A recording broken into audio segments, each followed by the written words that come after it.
Rich bankermen from Germany flying under the banner of the Red Shield. They finance both sides of the war. We must hurry!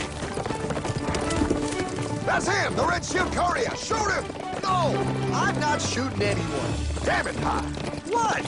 He beat everyone back with the news of the war and told England that Napoleon won. The Red Shield bankers in London pretended that England was doomed and started selling their English stocks. The English went into a selling frenzy to get rid of worthless English money. But the English won, right? Of course they won, but it was a trick by Red Shield. They waited until the stocks plummeted to pennies and then bought England back for nearly nothing. What? They did that? How? When the English leaders found out, they had no choice but to give themselves over to the Red Shield. Their money was gone, and they were slaves to the Red Shield war debt. Since that time, the English have been paying their national taxes directly to the Red Shield private bankers. The people have no idea. But the bankers bragged about what they did to us, laughing at us all the way to the bank. Why, it's the best business I've ever done. If I can control a nation's wealth, I care not who makes its laws. Oh, is this what Jefferson wanted to show me? No, look. They're in America, too? The Red Shield banks are here, Pye. Seeking a way to conquer our American dream. The dream you have, Pye. A dream of free men. They tried to take over our country many times and failed because Jefferson and the Patriots vowed to stop the evil tyrants at all costs. By authority of eternal God, he would not let the bankers win here. To preserve our independence, we must not let our rulers load us with perpetual debt. We must make our choice between economy and liberty or profusion and servitude. Wow. I place economy among the first and most important of Republican virtues, and public debt is the greatest of the dangers to be feared. It is incumbent on every generation to pay its own debts as it goes. We must have a central bank to secure this country's finances. If the American people ever allow private banks to control the issue of their money, first by inflation and then by deflation, the banks and corporations that will grow up around them will deprive the people of their property until their children will wake up homeless on the very continent their fathers conquered. Jefferson, you're mad. This country will have a central bank. Who's that? America's first Secretary of Treasury. Alexander Hamilton? Not for long. Aaron Burr, Thomas Jefferson's vice president. They didn't take too kindly to our first Sec Treasury. Sweet shot, Burr. The first attempt at a central bank only lasted 20 years and we shut it down. But the bankers tried again against Old Hickory, President Andrew Jackson. You are a den of vipers and thieves. I intend to rout you out, and by the eternal God, I will rout you out. After surviving an assassination attempt, Jackson finally defeated the bank in 1836. When asked what was the greatest accomplishment in his life, Old Hickory replied, I killed the bank. And those were his last words. I killed the bank. And with real money backed with real gold, our country experienced the greatest boom in any nation's history. Oh, it was beautiful, pal. But the bankers, greedy for more power and wealth, were concocting their most ambitious plan yet to once and for all take control of the finances of the United States. In 1910, a secret meeting was held at the J.P. Morgan estate on Jekyll Island off the coast of Georgia.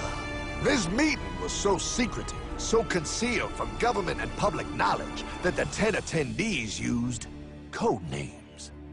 I am clearly the richest man, so I should be the one to run the super-secret central bank. I own all the oil in America. I'm clearly richer than you will ever be, hula girl. I should run the super-secret central bank. You're nothing compared to me, lube job. I shall run the secret bank. Silence! Supreme Master Leader, I didn't know you were gonna be here. I'm not. Neither are you, dumbass. Oh, yeah, right. He's so smart.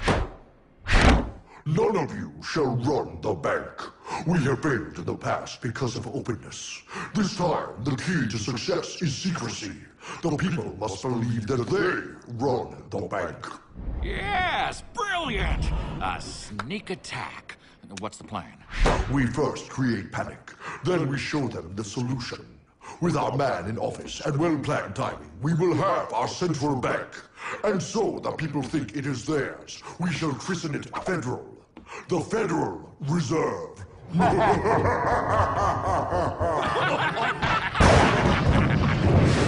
They struck on December 23rd, 1913.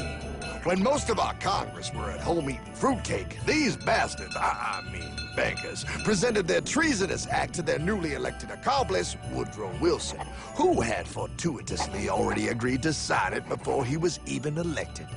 Wait, the IRS? I thought we always had the IRS. No, pal. They did this to us too.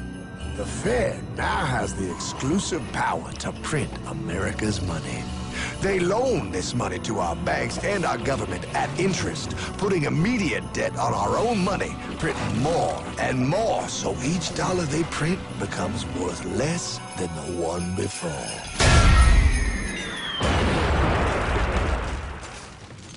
Merry Christmas. What in the hell is that? That, pal, is how our government now must pay back these debts to the Fed.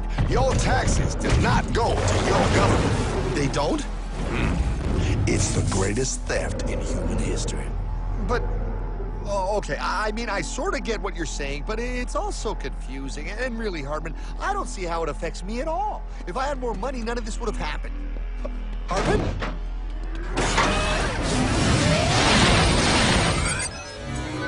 1955? Wow, what are we doing here? Oh, a little bit of shopping. Here, hold this. Gallon of gas, 23 cents. Postage stamp, 3 cents. Ounce of gold, $35. Hot baby, priceless. Best be getting back. Hey, Hartman! I need my car, man! Oh, was that Michael J? Yeah, he'll be fine. Now, pal, would you agree that you have the same exact things you had in 1955? Yeah, 1 stamp, 1 gallon of gas, 1 ounce of gold, and 1 home. Wow, we just made a lot of money. Hey! Gotta pay your taxes. Bet it's nice to have made all that money. Wait, that isn't fair. Now I actually have less money. I can't even go buy the things I just sold. The IRS and the Fed's inflation work together, pal. They aren't just taxing gain, they are taxing their inflation. You are no richer than you were in 1955. Now, does that sound fair or American to you? Yeah, but I mean, who doesn't hate taxes? I hate the IRS anyway. Pal, the higher they make the inflation, the more your money they take. It's thievery. You're not paying taxes on any more. You are paying taxes on the same, and now you have less.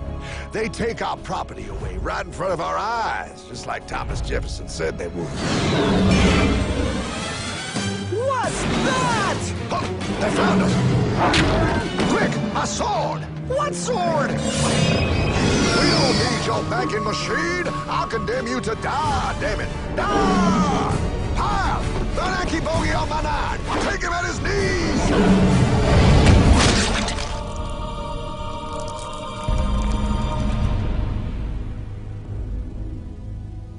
For we are opposed around the world by a monolithic and ruthless conspiracy that relies primarily on covert means for expanding its sphere of influence. What's happening? Where am I? I believe perhaps you understand now, pal, but you are afraid. JFK.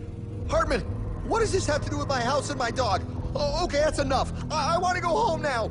This is the last president to stand up to the Fed. You must see. On June 4, 1963, President Kennedy signed Executive Order 11110. This executive order empowered the U.S. Treasury to issue real money without the Fed. It would have worked. Kennedy's plan to dismantle the Federal Reserve machine had begun. But 6 months later, John F. Kennedy went to Dallas and never returned. No way. No way they could do that. The new president, Lyndon Johnson, threw out Kennedy's order. And since JFK, no president has dared confront the secret powers behind the Federal Reserve. They consolidate bigger and bigger banks, print more and more money, accountable to no one, decimating our nation's wealth for the benefit of a few. Why? Why do this? If they hurt us, it hurts the global bankers too. No, Pyle. They are protected. They are too big to fail. But I'm not. Those sons of bitches! Sons of bitches all.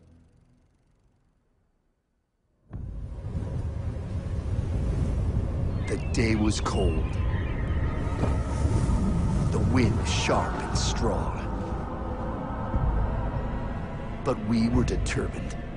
The bankers and their parasites had us vastly outnumbered, but their hubris made them weak. Not like us. Not like this band of immortals we have assembled. We have come to take back our... Hardman? Is that... My dog. Oh,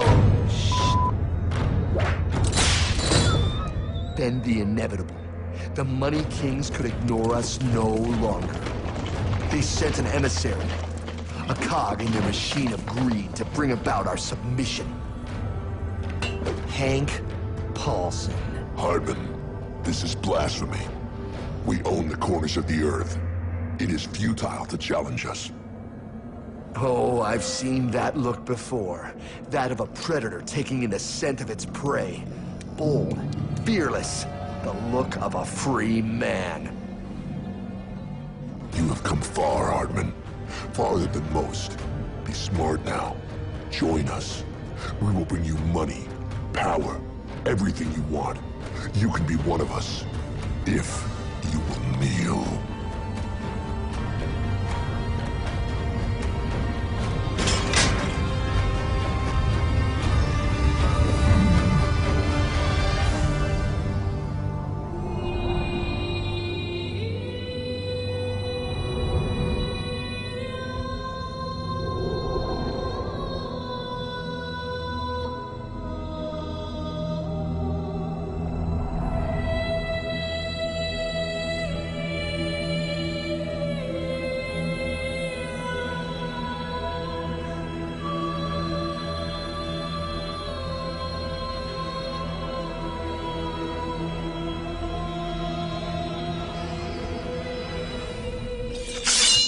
Madman. You're a madman. We're offering you everything. What do you think this is?